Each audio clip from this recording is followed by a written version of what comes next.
Good morning and welcome to this session of Virtual Classroom Project. It's a collaborative web initiative of Department of Geology, Government VYT PG Autonomous College Durg, and Department of Applied Geology, National Institute of Technology, Raipur. We have with us the expert on metamorphic petrology, Dr. Neeraj Vishwakarma from Department of Applied Geology, NIT Raipur. And today we are going to discuss metamorphic facies, which is a part of the syllabus of BSc second year, paper 1, unit 4. So good morning, Dr. Neeraj Vishwakarma. Welcome, sir. Welcome to this session. Shall we start? Good morning, sir. Yes, sir. Start. Good morning, sir. And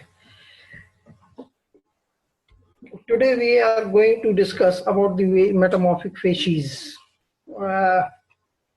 As we know, in the igneous rocks, while we deal with the igneous rocks, we generally use the term mineral composition. Yes. The rock composition may be described in terms of mineral proportions. But in case of metamorphic rocks, the bulk rock composition is reflected by its mineral assemblages. Yes.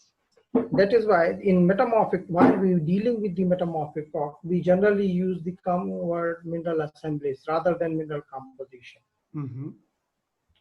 Mineral assemblies directly related to its pressure, temperature, as well as bulk rock composition. Means certain kind of mineral assemblage will be stable, or it will be an indicator of a specific set of temperature pressure condition. Is it so, sir? Yes, definitely.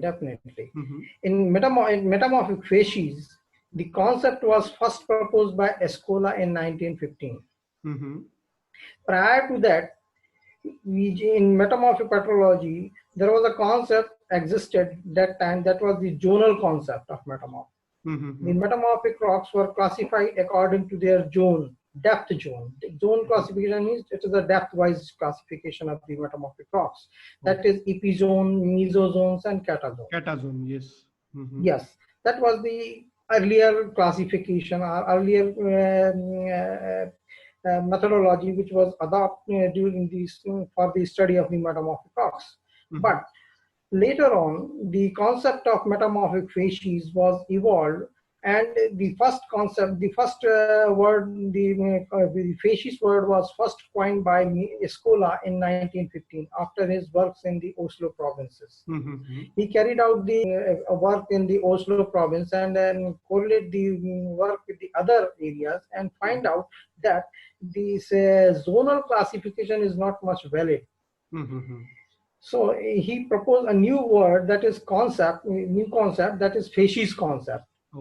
So a facies concept is a concept in metamorphic facies can be defined as a set of mineral assemblies which will remain stable under a certain set of temperature pressure conditions. That is a mineral assemblies. So, for example, a metamorphic rock has suffered metamorphism. Suppose two metamorphic rocks are there. Both have suffered same degree of metamorphism. Means they have suffered same temperature and pressure conditions. Yes. But if their bulk rock composition is different, the stable mineral assemblies will also be different in both the rocks. That concept is a facies concept.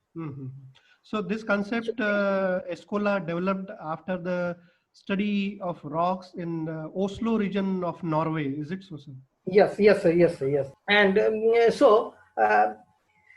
as per definition proposed by Fay and Turner, a metamorphic facies is a set of mineral assemblies repeatedly associated in space and time, such that there is a constant and therefore predictable relation between the mineral composition and the chemical composition of the rock. This is the exact definition. But this initial concept of the metamorphic facies was first proposed by Escola. Then later it has been modified by various workers. In 1939, Escola, next slide please. this is another definition proposed by Professor R.S. Sharma in his book, and he defined the metamorphic facies is a way of dividing a PT space into convenient subdivisions. For a given bulk composition and mineral association, the metamorphic grade or metamorphic facies can easily determine.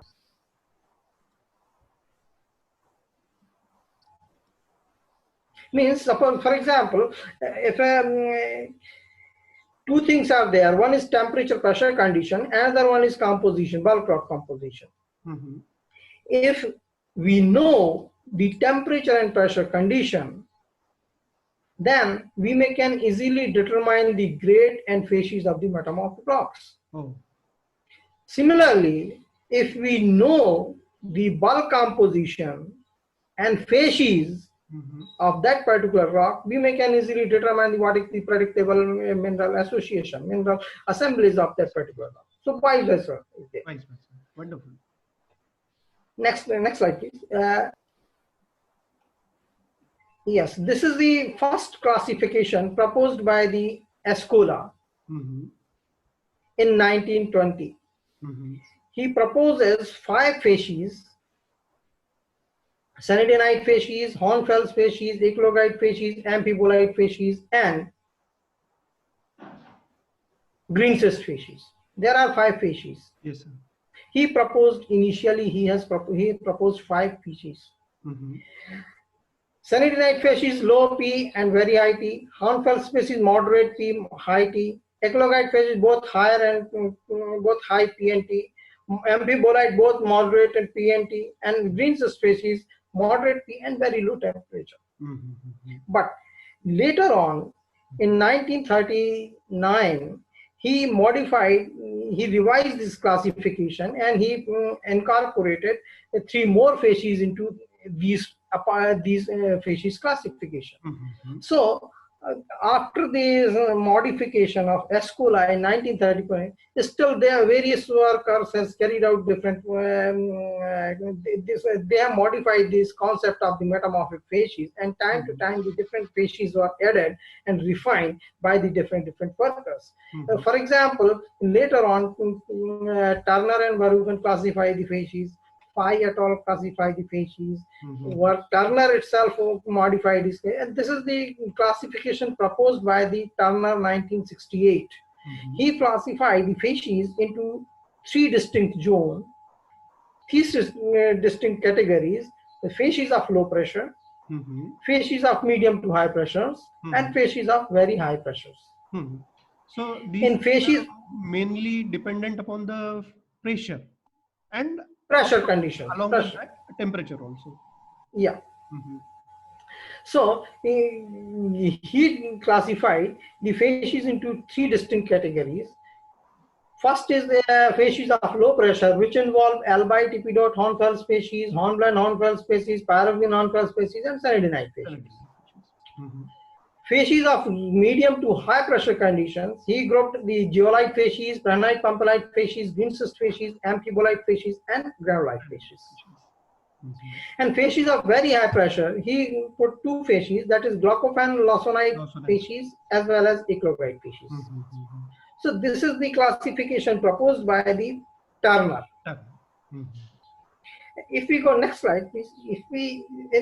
This is again the classification of metamorphic facies proposed by Yardley in 1988. In this figure, you can easily find out that this is the pressure axis. Vertical is the pressure axis. This is the horizontal is the temperature axis, and again in vertical it is a depth. See, if we consider this part here, it is Albite, Epidot, Hornfels species, Hornblende Hornfels species, Pyroxene Hornfels species, and sanidenite facies. Here it is geolite facies, prehnite pumpelite facies, green cyst facies, amphibolite facies, and granulite facies. Here it is blue cyst facies or eclogite facies. Blue cyst glaucophan cyst facies is also known as blue cyst facies.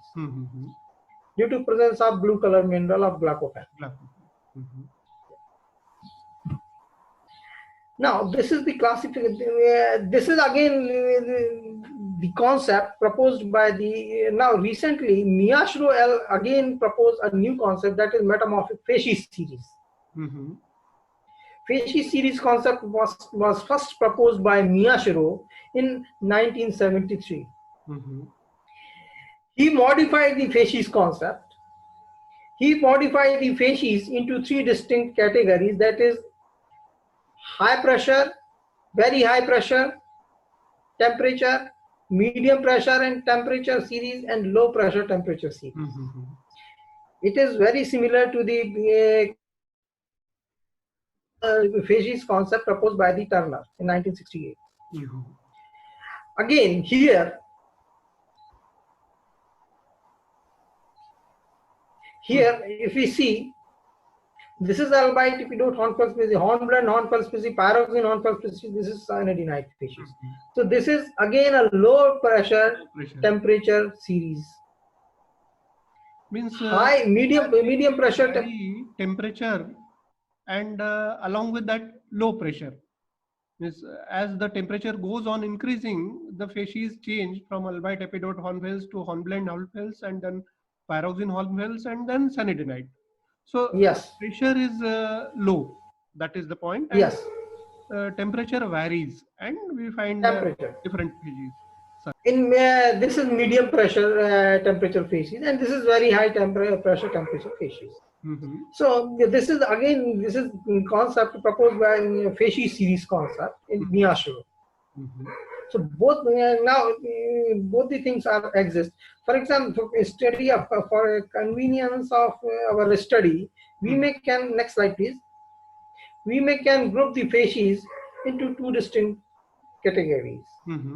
Facies of regional metamorphism and facies of thermal metamorphism, because these two classification are widely accepted, are most widely found into the rock of the earth crust.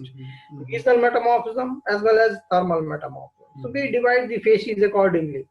In regional metamorphism, there are 7 facies are there. Geolite facies, prehnite pumpelite facies, green cyst facies, amphibolite facies, groundlite facies, glaucophan cyst facies, and eclogite facies. No doubt, these two facies, glaucophan cyst facies and eclogite facies, these belongs to higher pressure facies. But these are the common regional metamorphic facies. Take geolite up to groundlite. Again, in contact metamorphism, there are 4 facies: albite epidote hornfeld species, hornblende hornfeld species, pyroxene hornfeld species, and cyanidinite. Albite epidote facies, low grade; cyanidinite facies, higher grade. So these are all the different facies. We will study accordingly as per the type of metamorphism. So thank you so much, sir. Thank you, sir. Okay, sir. Thank you.